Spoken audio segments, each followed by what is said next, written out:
This is Change Your Mindset Podcast, the podcast that helps change your life by helping change the mindset of the 99% into the 1% mindset. Here's your host, Adrian Gomez. Welcome back to another podcast episode of Change Your Mindset. As always, I'm your host, Adrian Gomez. So we talk about the biggest scam of your life. So let's get into it. The education system. So 100 years ago, in the early 1900s, they had a problem. The problem was they had a lack of workers. They lacked basic education, and they weren't used to sitting, doing the same thing 4 hours every single day. And this all started with John D. Rockefeller, the richest man in history. He built his fortune on workers on assembly lines. And he needed more drones because he founded a lot of oil refineries that made him filthy rich. And of course, he had an oil monopoly on his hands. So to fix his problem, he invested $30 million in today's money into the General Education Board, which opened up hundreds of schools. And he didn't do this as a charity. Yes, he did educate Americans, but hear this quote from his organization's Dream for Rural Americans, and you'll see his true intentions. So I quote, "In our dream, we have limitless resources, and the people yield themselves for perfect docility to our molding hand. We shall not try to make these people or any of their children into philosophers or men of learning or of science. We shall not search for embryo great artists, painters, musicians, nor lawyers, doctors, preachers, politicians, statesmen. For the task that we set before ourselves is a very simple as well as a very beautiful one, to train these people as we find them for a perfectly ideal life just where they are." End quote. And with that quote, you can see what his true intentions truly were. They wanted rural Americans as sheep. Rockefeller and his sons spent $80 million on this sinister dream to come true. So this general method originated in the Parisian system of the mid-1800s. Around 50 years before, the rest of the West fully adopted it. You see, they figured out that a school to train factory workers should resemble a factory, or more specifically, a production line. On the surface, this means that the long and growing hours would be the same, as well as the rigid structure being born into the system. People would slowly mold to authority. The school bell in this world and partitioning time into work periods was directly based on the factory whistle, but the most impactful decision was treating the children like products on a factory line. As well, each year of their lives and hours as well was partitioned into grades of study with strict exams and requirements before the next stage, and this was the template that America and the rest of the world adopted in large parts thanks to the Rockefellers and their greed for more. Another person, Andrew Carnegie, another industrial tycoon, also got involved as he sets up a system for college professors to get given a pension using $10 million of his own money, which sounds great, but there was a catch. This meant full-time 4-year courses, and an additional 4 years of full-time school was an entry requirement. And he did this by inventing a unicorn. A course credits, one course credit was equal to 120 hours of lessons and study, and the colleges that he gave money to were required to ask applicants for 14 of these course credits, equaling 4 full years, and these colleges needed his money. And to be fair, this was kind of a necessary change, as it guaranteed at least some level of equality across education. But it also gave Andrew Carnegie and his foundation immense power over the education system. Almost all of the colleges relied on him. This had the power to influence all other universities as well, and so with one check, Andrew Carnegie changed the entire system from the top down, but he wasn't finished with the education system.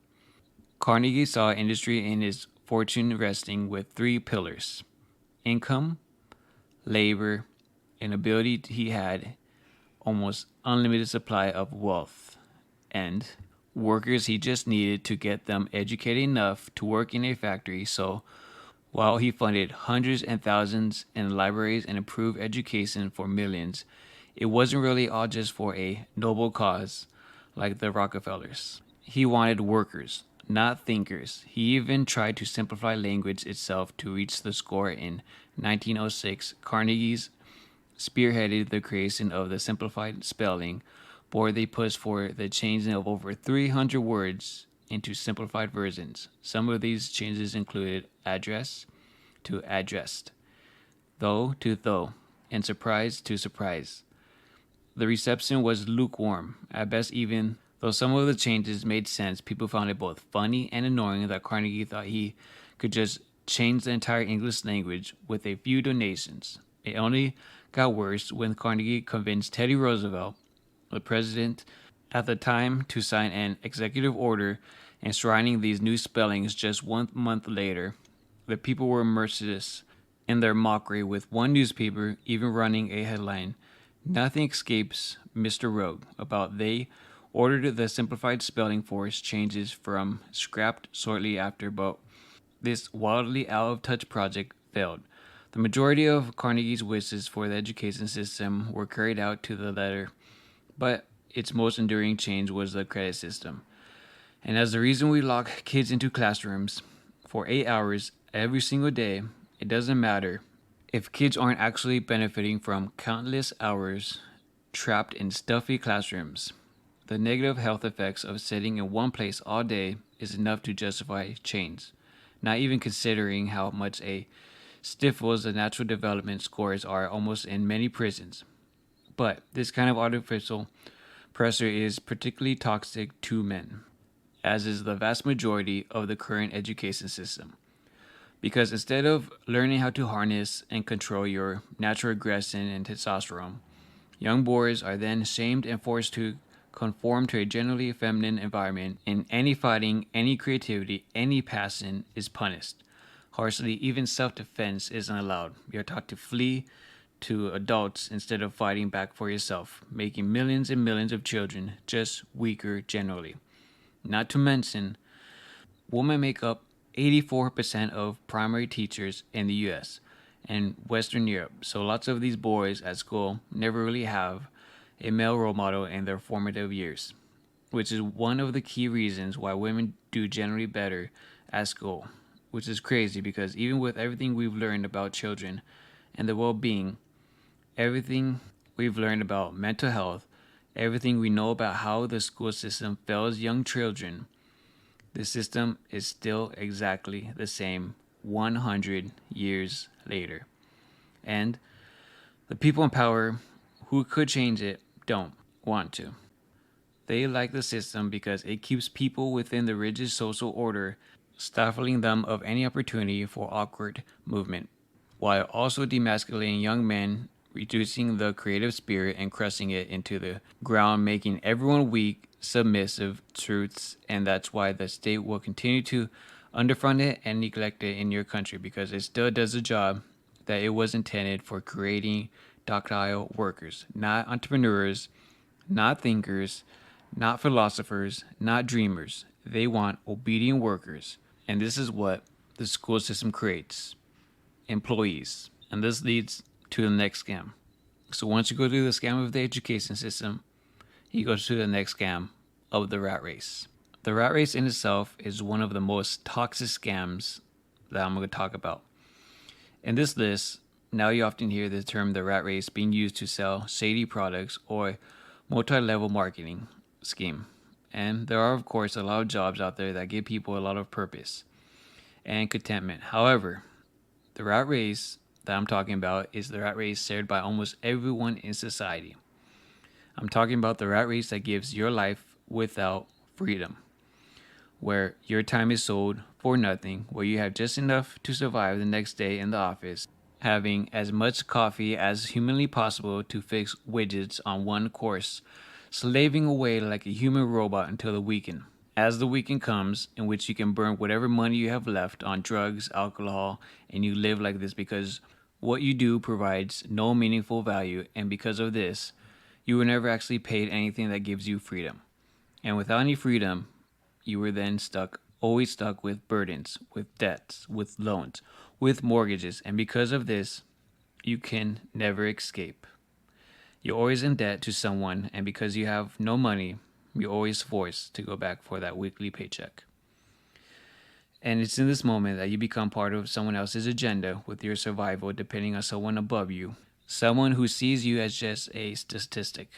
Corporations that have massed more power than countries while you yourself have no power, where your subconscious outrage and despair of the world around you is buried under an avalanche of cultural drivel, living in a pod, in a soul-destroying, alienating, unaffordable, decadent, deteriorating city.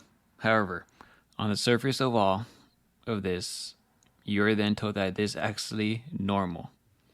That waking up, driving to the office, doing nothing at work, hiding away in the bathroom to get away from the boss, and coming home completely drained to a wife who never actually loves you is somehow actually normal. It's normal for you to be depressed. It's normal for you to be in debt. It's normal to never have any freedom. It's normal to hate your life. It's no more to have a lifestyle of not knowing your neighbors and community, a lifestyle of 5-lane traffic to work, and lifestyle of your partner cheating on you, a lifestyle of laziness and despair. Somehow, this is promoted as normal. That it's good to have a job and live in the massive city, that you're actually a productive member of society, even though your soul knows this is all BS. Your life, tastes, passions have all been murdered by toxic education system, media, and corporations to be in their interests and not yours. And the only thing keeping you going in the rat race is the cheese. And the cheese is the material wealth and objects, because as you live in a society that prioritizes material wealth over everything else, this is all you live for. And the problem here isn't money. It isn't the objects themselves, but the exceptions that are raised in the hearts and minds of millions of people, leading to your belief that possessions of certain things will actually bring you happiness. They're finally getting the money to go on that big holiday will finally give you life, satisfaction. If you get a nice car on finance, you'll finally be happy.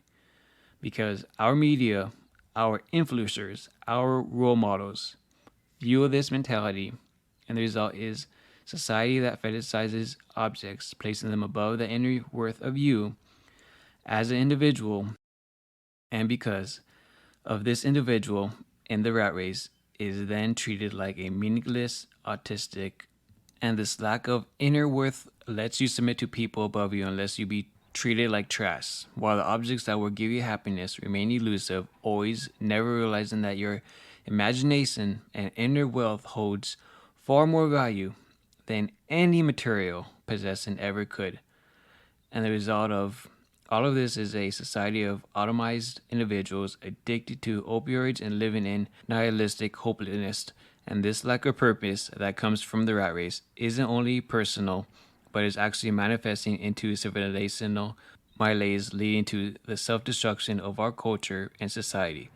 And when you understand all of this, is it really any surprise that our current culture is just a sure pipe of obscene tawdry hedonism, where when you realize that this is also restricting your freedom?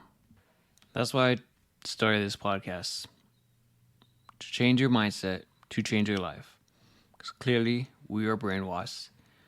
We are fed into these scams from the beginning of our lives. And hopefully going into detail with these scams, you understand this is why majority of people hate their lives. We have all been brainwashed. And this is why I do this podcast, to help every single person to change their mindset. That's the only way you're going to change your life. Unless you're okay being in the rat race, being brainwashed, working your rest of your life till you die. You okay with that? Well, that's up to you. That's your decision. Majority of people don't want this. Stop doing what everyone else is doing. Stop thinking like everybody else. Stop being a sheep and stop being brainwashed. Think like the rich, because clearly the rich are there for a reason. They're not in the system. And I always preach, be the best version of yourself, physically, mentally, financially. Because those three will get you out the rat race, will change your life, I promise you. Keep striving to be the best version of yourself. It's going to take time, but you can do it. The odds are against you, but you can overcome those odds, one step at a time. And don't ever blame other people for your situation, where you're at in life. You control your life. You control your destiny. You control the outcome. It's up to you. If you want a better life, go out and get it. Get what you deserve. I really hope this podcast wakes a lot of people up and they understand that everything you taught is a lie. You have been fed into the system. You have been scammed your whole life. And it's time for you to do something about it. And I hope all these podcasts I do helps you change your mindset for you can have a better life. Because like I always say, I do this because I want a better society. Because the way we're heading now is catastrophic. And I hope this podcast was an eye-opener for you. So I appreciate you guys listening to this podcast. Take your time out of your busy day. And hopefully change your mindset. I want to thank Patron member Blade262 for supporting the podcast financially. It does help. I appreciate it very much. If you'd like to be a Patreon member, I appreciate it. The link will be in the description below. And I thank you if you do. If this podcast episode was eye-opening, hopefully woke you up, please share this with other people to help them. Because we got to change one listener's mindset at a time. So if it did help you, please subscribe, please share. It does help the podcast, and I truly appreciate it. So thank you guys again. I wish you the best. And as I always say, change your mindset to change your life. Thank you again. Take care. Bye-bye. Thank you for listening to Change Your Mindset podcast. Be sure to tune in every week for a new episode. As always, change your mindset to change your life.